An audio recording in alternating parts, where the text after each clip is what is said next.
Aquí está el guión parafraseado en español, manteniendo tu estilo narrativo. Hay un objeto muy extraño sobrevolando nuestro Sol. No sabemos exactamente qué es ni qué está haciendo. Ya no podemos verlo, pero lo hemos estado observando muy de cerca durante meses. Le hemos dado un nombre, Tree Atlas, y un título, Cometa Interestelar. Hay mucho que ya sabemos sobre este nuevo visitante a nuestro sistema solar.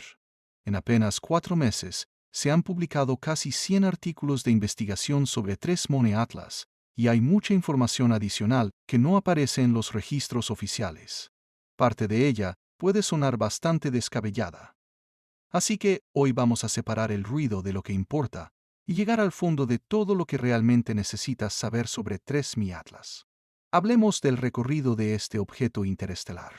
En este momento, 3 Atlas está realizando su aproximación más cercana al Sol. A esta fase la llamamos perihelio. El punto máximo ocurre el 29 de octubre, cuando el objeto pasará a unos 210 millones de kilómetros de nuestra estrella. Aunque en el espacio usualmente utilizamos una unidad de medida más grande, la unidad astronómica, o UA. Una UA representa la distancia promedio entre la Tierra y el Sol, lo que nos ayuda a darle una escala familiar a la inmensidad del sistema solar. El perihelio de 3 Atlas ocurre a 1.4 unidades astronómicas del Sol, lo que significa que en realidad no se acerca tanto. Está apenas dentro de la órbita de Marte. Pero este será el momento de mayor actividad para 3 Atlas. Es cuando alcanzará su temperatura máxima, lo que significa que una gran cantidad de material de la superficie del objeto será expulsado al espacio. Eso es normal para un cometa. A este proceso lo llamamos sublimación. Es lo que ocurre cuando un material sólido pasa directamente a estado gaseoso, porque en el vacío del espacio no existe el estado líquido. Y la sublimación es lo que le da a un cometa su apariencia característica, un halo difuso y una larga cola. El halo está formado por todo el gas y polvo que son expulsados desde la superficie sólida del objeto. Técnicamente se conoce como la coma. La cola, en cambio, es creada por el viento solar, que es el nombre que reciben las ondas de radiación que fluyen constantemente desde la superficie del Sol. Este viento empuja hacia atrás todas las partículas más ligeras de polvo y gas de la coma y las aleja del cometa. Es un espectacular ballet cósmico. Y lamentablemente, no podemos ver cómo le ocurre esto a 3 Atlas mientras atraviesa su exposición máxima al Sol, porque estamos en el lado equivocado. Llámenlo destino, o como quieran. El brillo del Sol bloquea completamente nuestra vista del perihelio. Muy bien. Ya sabemos dónde está 3 Atlas en este momento, y tenemos una idea bastante clara de lo que está haciendo. Entonces, mientras esperamos a que reaparezca del otro lado, aprovechemos para investigar cómo llegó hasta aquí. Y esta es una historia profundamente fascinante. Hemos estado rastreando 3 Atlas desde julio de 2025. Fue detectado oficialmente por el Sistema de Alerta de Último Impacto Terrestre de Asteroides, o ATLAS, que en realidad es una red de telescopios distribuidos por todo el mundo en lugares como Hawái, Chile y Sudáfrica. Su función es observar el cielo nocturno en busca de objetos en movimiento. Y eso fue exactamente lo que vieron en la noche del 1 de julio. Un objeto en movimiento más. Lo clasificaron como un nuevo asteroide y estaban listos para seguir adelante. Pero entonces notaron algo extraño en este. Se movía demasiado rápido. Todo en el espacio está en constante movimiento. Cada objeto del sistema solar orbita alrededor del Sol, porque todos estamos atrapados por su fuerza gravitacional. El hecho de que nos movamos es lo que nos impide caer hacia ese pozo gravitacional. Y cuanto más cerca estás del Sol, más rápido tienes que moverte para mantenerte a flote. Pero si empiezas a moverte lo suficientemente rápido, comienzas a elevarte fuera del pozo. Y si alcanzas cierta velocidad, te liberas completamente de la gravedad del Sol y puedes volar hacia el espacio interestelar, adentrándote en el vacío de nada que existe entre las estrellas. Cuando los astrónomos midieron la velocidad de este nuevo asteroide, quedaron impactados. Era el objeto de movimiento más rápido jamás detectado en nuestro sistema solar. Establezcamos una escala. El planeta Tierra orbita el Sol a una velocidad de 30 km/s. Eso somos nosotros. Nos movemos bastante rápido y estamos bastante cerca del Sol, pero hay planetas mucho más cercanos. Ahí está Mercurio, a 0.4 unidades astronómicas de la superficie solar. Recibe una cantidad brutal de calor y para no caer en el pozo gravitacional, tiene que orbitar a una velocidad de unos 48 km/s. El nuevo objeto descubierto por Atlas se movía a 58 km/s. Y en ese momento todavía estaba muy lejos, apenas dentro de la órbita de Júpiter, a unos 4.5 AU del Sol. A esa velocidad, era evidente que este objeto iba a pasar de largo frente al Sol y seguir de largo. A esto lo llamamos trayectoria hiperbólica, lo que significa que este objeto había llegado desde el vacío interestelar y que allí regresaría después de completar su gran recorrido por nuestro sistema solar. Fue entonces cuando surgió el nombre Tree Atlas, tercer objeto interestelar, lo que implica que hubo dos antes que él. Probablemente conoces este, Oumuamua, el primer visitante interestelar identificado. También fue bastante extraño, aunque de una manera completamente diferente a Atlas, y pronto profundizaremos en eso.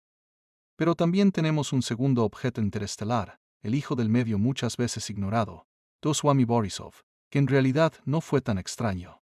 Más allá del hecho de ser interestelar, básicamente se comportó como un cometa normal. Así que, si acaso, fue extrañamente normal. Hay tres grandes diferencias entre Trésimo Atlas y sus hermanos interestelares. La primera es el tamaño. Literalmente es mucho más grande. Oumuamua medía hasta 400 metros de diámetro. Borisov tenía aproximadamente 1 km de anchura, pero 3.1 Atlas podría alcanzar hasta 5.6 km. La segunda es la velocidad. Atlas viaja aproximadamente al doble de la velocidad de Oumuamua y Borisov. Y la tercera es la dirección desde la que llegó el objeto. Y esta es la realmente extraña. Oumuamua llegó desde arriba, desde el cielo del norte, que es la dirección general hacia la que se mueve el sistema solar. Todos orbitamos el Sol, pero el propio Sol también orbita el centro de la Vía Láctea, arrastrándonos con él. Por eso, tanto como Oumuamua nos golpeó, nosotros también de alguna manera salimos a su encuentro. Borisov hizo más o menos lo mismo. Llegó en un ángulo más diagonal que frontal, pero desde la misma dirección general. Ahora bien, Atlas no es otro choque frontal. Este es un golpe lateral, llegando casi en perfecta alineación con todos los planetas. Nuestro sistema solar es como un disco de materia que se formó alrededor del Sol. Con el tiempo, toda esa materia continuó chocando entre sí y formando planetas, lunas, asteroides y demás, pero todo permaneció en una forma de disco relativamente plano. A ese disco lo llamamos el plano de la eclíptica. Solo hay algunas cosas ligeramente desviadas de ese plano. La más reconocible sería Plutón, cuya órbita está inclinada 17 grados. A veces está un poco por encima del plano de la eclíptica y otras veces por debajo. Es importante tener eso en cuenta para apreciar cuán bien alineado está en realidad 3.000 Atlas. El objeto interestelar está apenas a 3 grados de ese plano eclíptico. Golpeó nuestro sistema solar en perfecta alineación con el disco. El espacio es tridimensional, y ese objeto podría haber llegado desde cualquier dirección. Así que algo nos impacte casi perfectamente de lado es una coincidencia muy grande. Pero eso nos lleva a una pregunta aún más importante. ¿De dónde vino 3i Atlas? Bueno, sabemos que llegó desde la dirección del núcleo galáctico. Si observamos la Vía Láctea desde la perspectiva habitual de arriba hacia abajo, estás aquí, en la mitad exterior de la galaxia, ubicada en un brazo espiral. Cuando ves la Vía Láctea en el cielo nocturno, ese es el brazo espiral de al lado.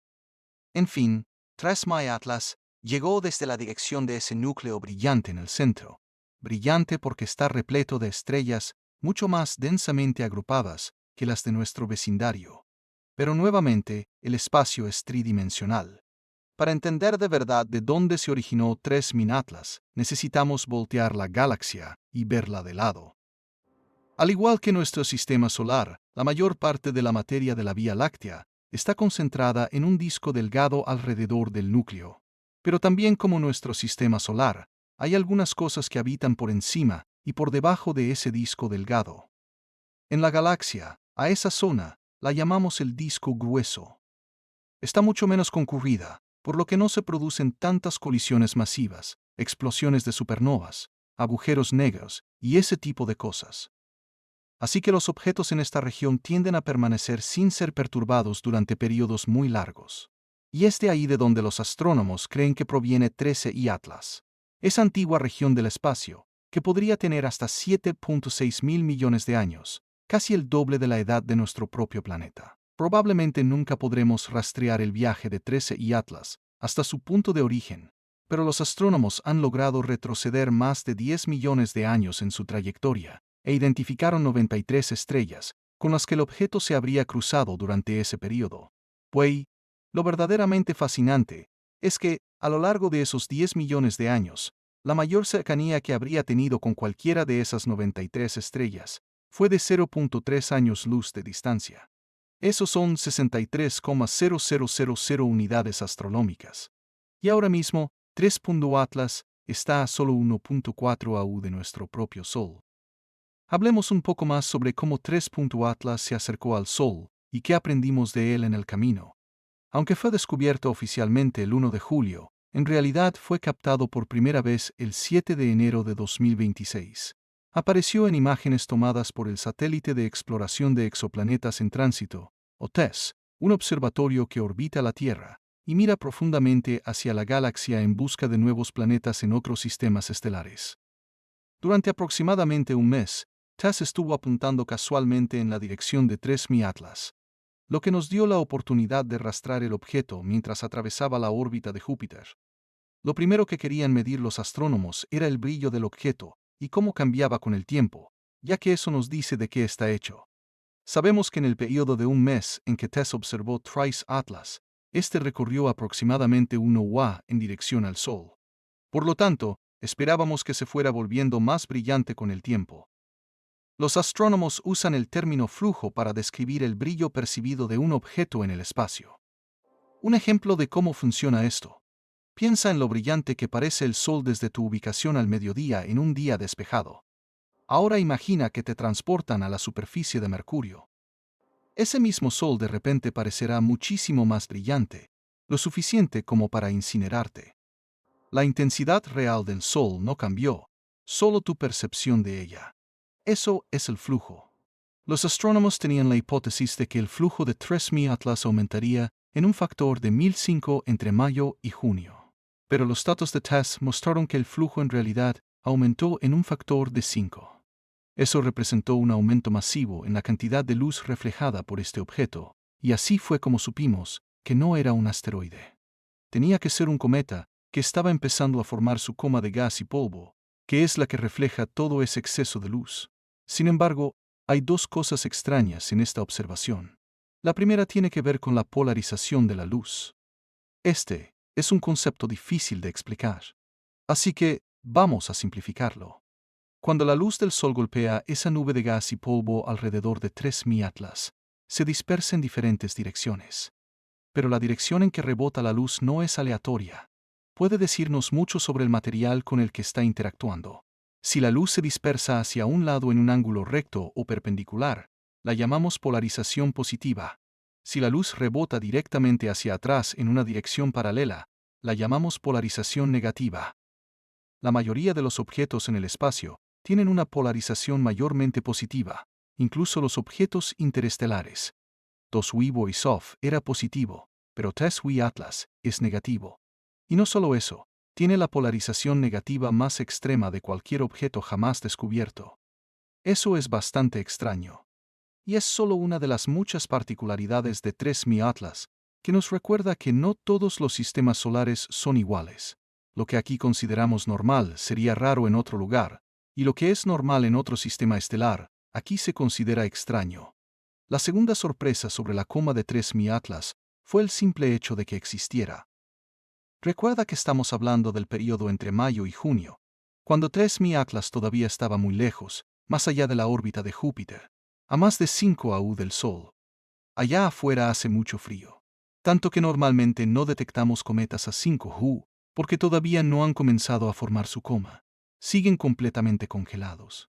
Generalmente no es sino hasta entre 3 y 4 AU, donde el proceso de sublimación realmente comienza, porque los cometas típicos de nuestro sistema solar están hechos principalmente de hielo de agua, que necesita mucha energía para derretirse.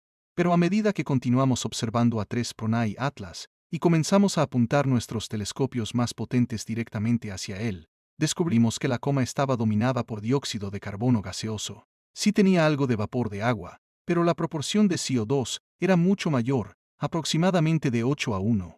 Eso es básicamente lo opuesto o inverso de lo que estamos acostumbrados a encontrar en los cometas. Si alguna vez has visto hielo seco, generalmente se usa para crear efectos de humo en espectáculos en vivo. Ese es CO2 congelado. Tiene que crearse y almacenarse a temperaturas increíblemente frías. Y en cuanto se saca del congelador, el hielo seco comienza a sublimarse instantáneamente, creando esa característica nube de gas. Eso es exactamente lo que estaba haciendo 3Mi Atlas allá afuera en el espacio. Y es por eso que su coma se formó tan temprano. El hielo de CO2 se funde a una temperatura mucho más baja que el hielo de agua. Y a medida que continuamos observando a 3Mi Atlas en su acercamiento al Sol, vimos que esa proporción de CO2 y agua empezó a invertirse. A finales de septiembre, mientras pasaba por la órbita de Marte a poco más de 1.5 AU, el objeto había comenzado a liberar una cantidad masiva de vapor de agua, aproximadamente el equivalente a una manguera contra incendios a plena presión, que en realidad es más agua de la que esperaríamos incluso de un cometa normal a esa distancia. Nunca antes habíamos visto aparecer tanto vapor de agua de forma tan repentina. Lo mismo puede decirse de los metales en la coma de 3.1 Atlas. Cuando fue observado durante el verano, los astrónomos detectaron una pequeña cantidad de níquel en la nube circundante, pero no detectaron hierro. Hay un par de cosas que destacar aquí. Por un lado, el níquel y el hierro son bastante comunes en el universo, porque se forman en el núcleo de una estrella moribunda. Luego esa estrella explota en una supernova y expulsa estos metales al espacio circundante, donde son absorbidos por nuevas estrellas que comienzan a formar su propio disco planetario, y el proceso se repite. Así que como el níquel y el hierro provienen del mismo lugar, generalmente se encuentran juntos en planetas, lunas, asteroides y cometas. Entonces, cuando vemos mucho níquel pero nada de hierro, nos preguntamos a dónde fue el hierro. ¿Qué proceso lo separó? Y la segunda cosa, es extraño ver sublimarse cualquier metal de 3I Atlas, dado su distancia al Sol en el momento de esta observación. Todavía está muy lejos, más allá de Marte en la región del cinturón de asteroides, que sigue siendo muy fría, y el proceso de sublimación es impulsado por el calor. Ahora bien, con el CO2, sabemos que no necesita mucho calor para fundirse. Pero cuando hablamos de metales, hay algo más ocurriendo. Probablemente, la enorme liberación de CO2 está arrastrando átomos de níquel consigo. Pero eso aún así no explica la deficiencia de hierro. Y así como el vapor de agua hizo una aparición muy repentina en la coma de 3Mi Atlas, lo mismo ocurrió eventualmente con el hierro. A finales de septiembre, los astrónomos comenzaron a detectar hierro por primera vez en la coma. Y muy rápidamente, la proporción de níquel a hierro cambió a una combinación más normal de ambos.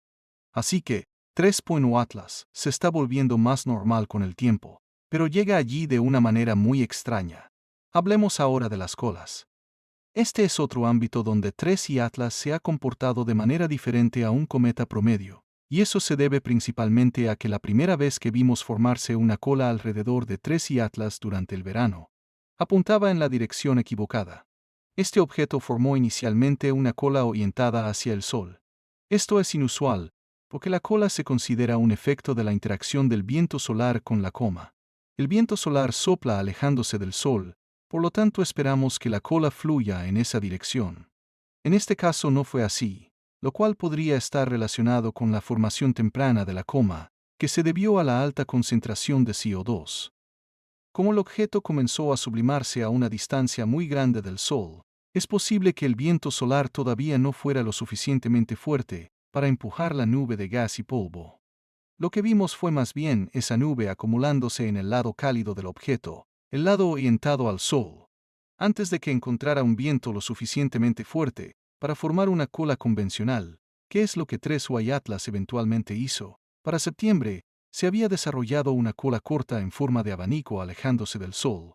lo cual es bastante normal. No todos los cometas tienen colas largas y llamativas como las que estamos acostumbrados a ver en las ilustraciones. La longitud de la cola varía según la composición del cometa y su distancia al Sol. Por ejemplo, Hale-Bopp es bastante famoso por tener una cola gigantesca cuando fue observado en 1997. Pero en ese momento también estaba muy cerca del Sol, a unos 0.9 Wa, medio Wa, más cerca de lo que 3I Atlas llegará a estar alguna vez. Por eso experimentó mayor sublimación y viento solar, lo que moldeó esa cola. Y es alrededor de esta época cuando obtenemos nuestra observación más cercana posible de 3MIO Atlas, pero la vista no viene de la Tierra, sino de Marte. El 3 de octubre, el objeto pasa a tan solo 0.19 AU del planeta Marte, la mayor cercanía que tendrá con cualquier planeta del sistema solar. Y esto es afortunado para nosotros, porque tenemos muchas cámaras en TICE y alrededor del planeta rojo, lo que significa que pudimos usarlas para fotografiar a 3.I Atlas. Aquí hay una fotografía tomada por el rover Perseverance desde la superficie de Marte. Así es como habría aparecido el objeto en el cielo nocturno. ¿No es una gran imagen? Para eso no fue diseñada la cámara del rover. Y para capturar tanta luz, la cámara tuvo que hacer exposiciones de 30 segundos. Luego varias de esas imágenes se apilaron unas sobre otras. Así que lo que terminas obteniendo es más una estela que un objeto definido. Y aquí hay otra imagen de 3MIO Atlas tomada por la sonda ExoMars de la Agencia Espacial Europea, que orbita Marte. Podemos ver el objeto un poco más claramente ahora, pero aún no hay suficiente resolución para distinguir entre la brillante coma y la superficie del objeto en sí. Para obtener ese nivel de detalle fino, necesitaríamos una fotografía tomada por el Mars Reconnaissance Orbiter de la NASA, que tiene el telescopio más potente del sistema marciano. Desafortunadamente, al momento de hacer este video, esa imagen no ha sido publicada, si es que fue tomada en absoluto. Básicamente, ha habido un cierre del gobierno de y la gente de la NASA no está yendo a trabajar hasta que se resuelvan ciertos asuntos políticos, lo que lamentablemente podría tomar algún tiempo. Pero el tiempo es algo que tenemos ahora mismo, porque el Sol continuará bloqueando nuestra vista de 3MI Atlas hasta principios de diciembre, momento en el que podremos estudiar el efecto que el Sol tuvo sobre el objeto, aunque la mayor cercanía que alcanzaremos es de un Ni.4 Wa, lo que ocurrirá el 19 de diciembre.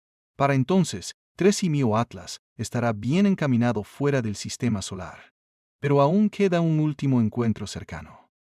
El 16 de marzo de 2026, el objeto pasará a 0.36 UA de Júpiter. Aunque no tenemos ni de lejos tantas cámaras alrededor de Júpiter como en Marte, sí tenemos una en una sonda llamada Juno, que lleva la última década observando el gigante gaseoso y sus lunas. Y tendrá la oportunidad de tomar una última imagen de 3MI Atlas antes de que desaparezca. A esa distancia, el objeto se estará enfriando. Será menos activo, pero podría haber sido transformado por su exposición al Sol. Y eso añadirá una capa adicional de comprensión sobre estos objetos interestelares. Es muy posible que muchas de estas características extrañas ni siquiera provengan del lugar donde se formó el objeto, sino que sean simplemente una acumulación de cosas raras que fue recogiendo en el camino.